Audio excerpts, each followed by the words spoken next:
नमस्कार प्यारे विद्यार्थियों, मैं हिंदी प्रवक्ता बिंदु। बच्चों, आज हिंदी विषय में व्याकरण के अंतर्गत हम जिस शिक्षण बिंदु का अध्ययन करने जा रहे हैं उसका नाम है वाच्य। वाच्य क्या है? बच्चों, वाक्य के बारे में आपने पहले के कालांशों में पढ़ लिया है, समझ लिया है।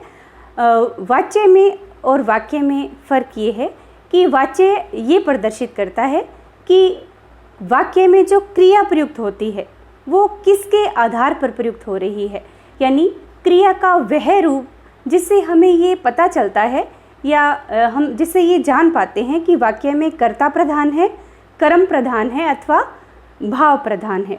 तो कर्ता, कर्म या भाव की प्रधानता के आधार पर जब हम क्रिया के रूप का पता लगाते हैं तो उसे ही हम क्या कहते हैं? वाच्य कहते हैं।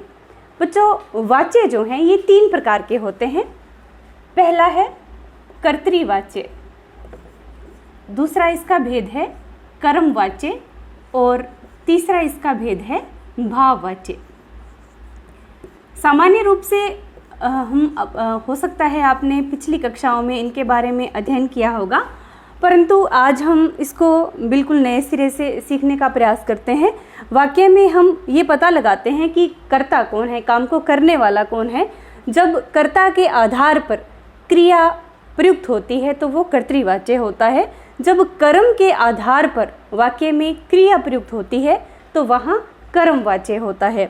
और जहाँ कर्म की अनुपस्थिति हो, यानी कर्म उपस्थित न हो, अकर्मक क्रिया हो और भाव ही उसमें प्रधान हो, तो वहाँ भाववाच्य होता है। तो इसको हम उदाहरण से समझते हैं बच्चों। सबसे पहले हम बात करते हैं एक सामान्य उदाहरण की कि राम पुस्तक पढ़ता है। एक वाक्य लिखा मैंने, राम पुस्तक पढ़ता है। अब इसमें बच्चों क्रिया जो प्रयुक्त हुई है, पुस्तक पढ़ता है में पढ़ना क्रिया प्रयुक्त हुई है और किसके आधार पर? क्या पुस्तक के आधार पर? पुस्तक पुल्लिंग है या स्त्रीलिंग है? उसने पुस्तक पढ़ी, सीता ने पुस्तक पढ़ी, राम ने पुस्तक पढ़ी, तो पुस्तक जो है स्त्रीलिंग शब्द है। परंतु यहाँ पुस्तक पढ़ता है, ता है, पढ़ता है, इसका मतलब ये पुल्लिंग है। तो क्रिया किसके आधार पर आ रही है? राम के आधार पर, यानी कर्ता के आधार पर क्रिया प्रयुक्त होती है। तो ये क्या है? कर्तृवाच्य है। ऐसे ही दूसरा वाक्य मैंने लिखा, राम द्वारा पुस्तक पढ़ी जाती है।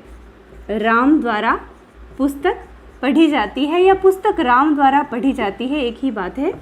अब इस वाक्य में हमने देखा कि क्रिया जो है वो बदल गई है। यहाँ पढ़ता है पुल्लिंग है, यहाँ पढ़ी जाती है ये स्त्रीलिंग क्रिया यहाँ प्रयुक्त हो रही है। तो ये किसके अनुसार? पुस्तक के अनुसार।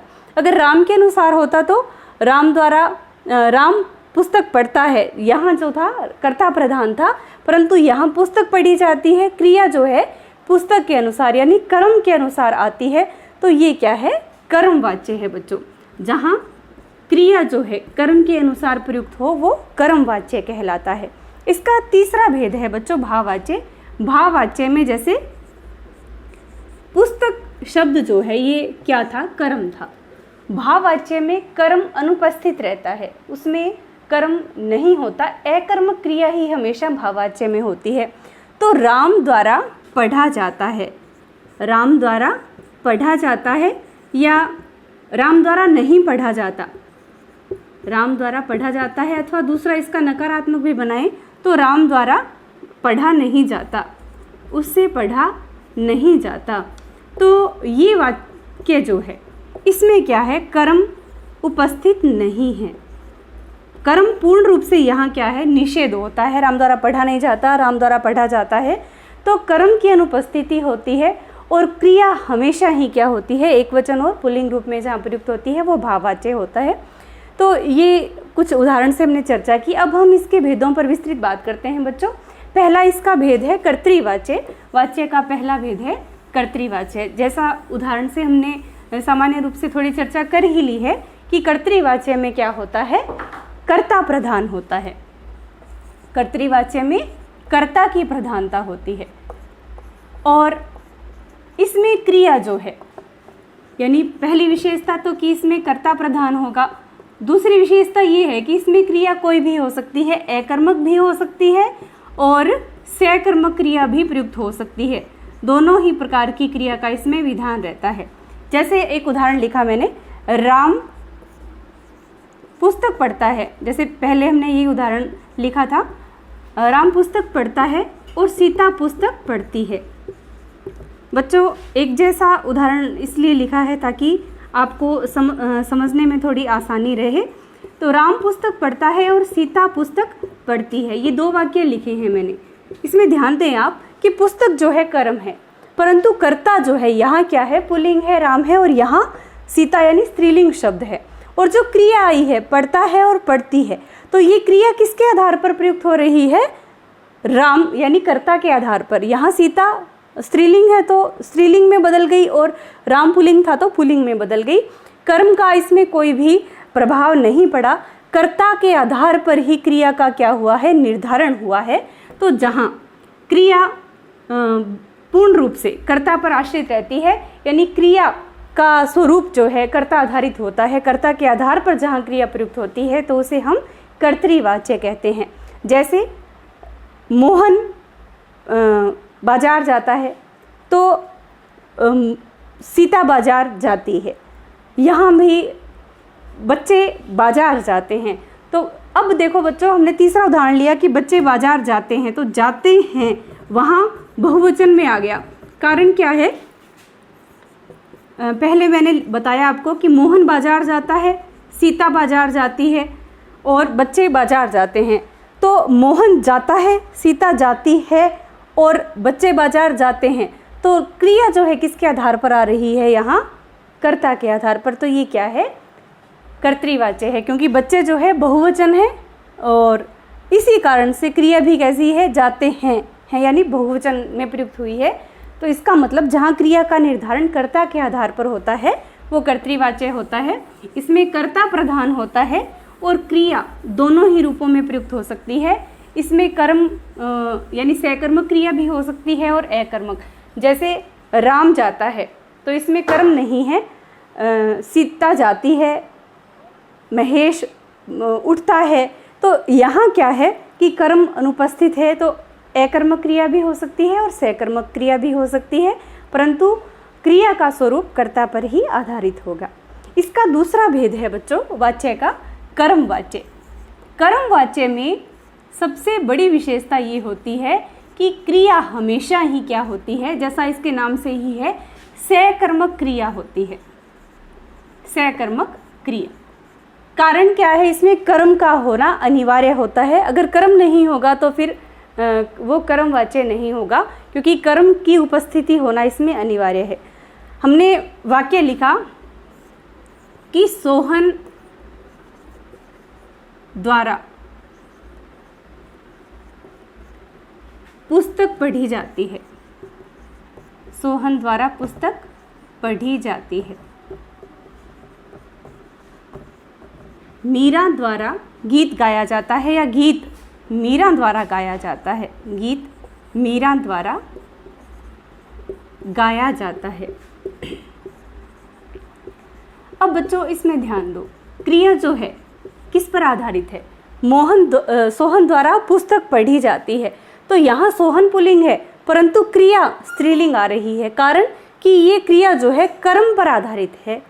पुस्तक क्या है, स्त्रीलिंग शब्द है और क्रिया भी कैसी है, स्त्रीलिंग है।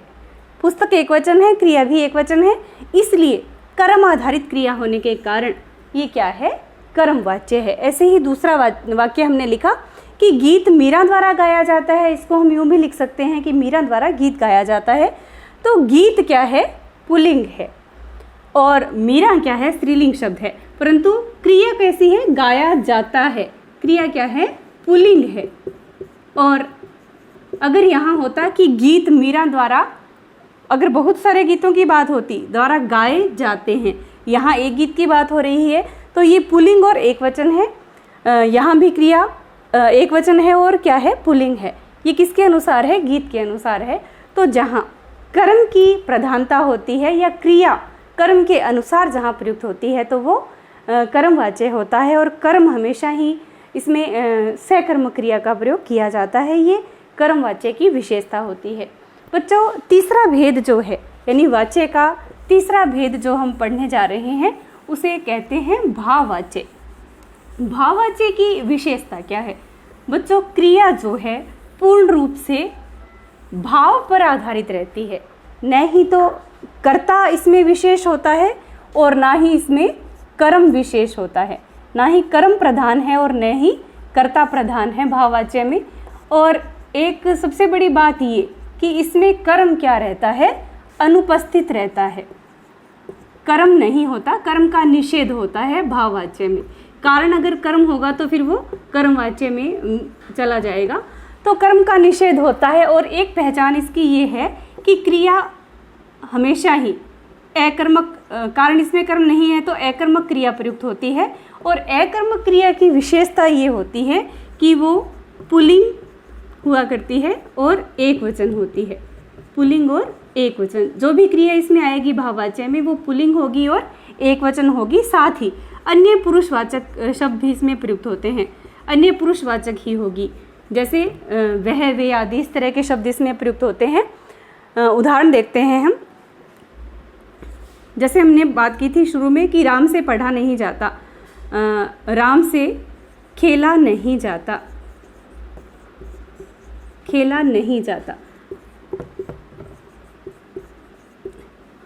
या फिर राम से खेला जाता है, ये वाक्य भी हो सकता है, राम से खेला जाता है। अब इसमें दोनों ही वाक्यों में कर्ता मौजूद है बच्चों, कर्ता उपस्थित है। कारण क्योंकि ये इसमें कर्ता हो भी सकता है और नहीं भी हो सकता। भाववाच्य में कई बार कर्ता उपस्थित होता है और कई बार कर्ता नहीं होता। जैसे एक वाक्य है चलो चले, तो इससे जब भाववाक्य में बदला जाता है तो चलो चला जाए, चलो चला जाए, तो इसमें क्या है? भाव की प्रधानता है। क्रिया जो है किस पर आधारित है? भाव पर आधारित है। जैसे कर्म इसमें उपस्थित नहीं है, कहाँ चला जाए? राम से खेला जाता है, क्या खेला जाए? राम से खेला नहीं जाता, क्या नहीं खेला जाता? तो इसमें पूर्ण रूप से क्या प्रधान है? क्रिया का भाव प्रधान है, यानी भाव की प्रधानता के आधार पर ही क्रिया को यहाँ लिखा जाता है। राम से खेला नहीं जाता, उससे पढ़ा नहीं जाता, सीता से गाया नहीं जाता, मोर से नाचा नहीं जाता। तो इस तरह की क्रिया इसमें प्रयुक्त होती है, यानी भाव इसमें प्रधान होते हैं। उससे हंसा जाता है, उससे बोला जाता है, उससे चढ़ा नहीं जाता। तो इस तरह के वाक्य इसमें प्रयुक्त होते हैं, यानी इसमें भावों की प्रधानता होती है, कर्म का निषेध होता है और साथ ही क्रिया हमेशा ही क्या होती है? पुल्लिंग और एकवचन होती है। जैसे उससे खेला नहीं जाता, उससे पढ़ा नहीं जाता, गाया नहीं जाता, बैठा नहीं जाता, चला नहीं जाता। तो नहीं जाता, पढ़ा जाता है, तो हमेशा ही पुल्लिंग क्रिया रही है, इसमें स्त्रीलिंग क्रिया नहीं मिलती हमें। और साथ ही इसमें बहुवचन, उससे जैसे गाए नहीं जाते, इस तरह के बहुवचन शब्द जो हैं हमें देखने को नहीं मिलते। भाववाच्य में एकवचन और पुल्लिंग रूप में ही क्रिया प्रयुक्त होती है, ये इसकी एक बहुत बड़ी मुख्य विशेषता इसकी मानी जाती है। तो बच्चों, एक बार फिर से हम इसकी समरी करते हैं या इस पर चर्चा करते हैं। कर्तृवाच्य वो है जिसमें कर्ता प्रधान हो, कर्मवाच्य वो है जिसमें कर्म प्रधान हो, और भाववाच्य वो होते हैं जिसमें भाव की प्रधानता होती है। और इन्हीं के आधार पर ही हम वाक्य की भी पहचान करते हैं कि वाक्य में किस प्रकार का वाच्य है, कर्तृवाच्य है, कर्मवाच्य है अथवा भाववाच्य है।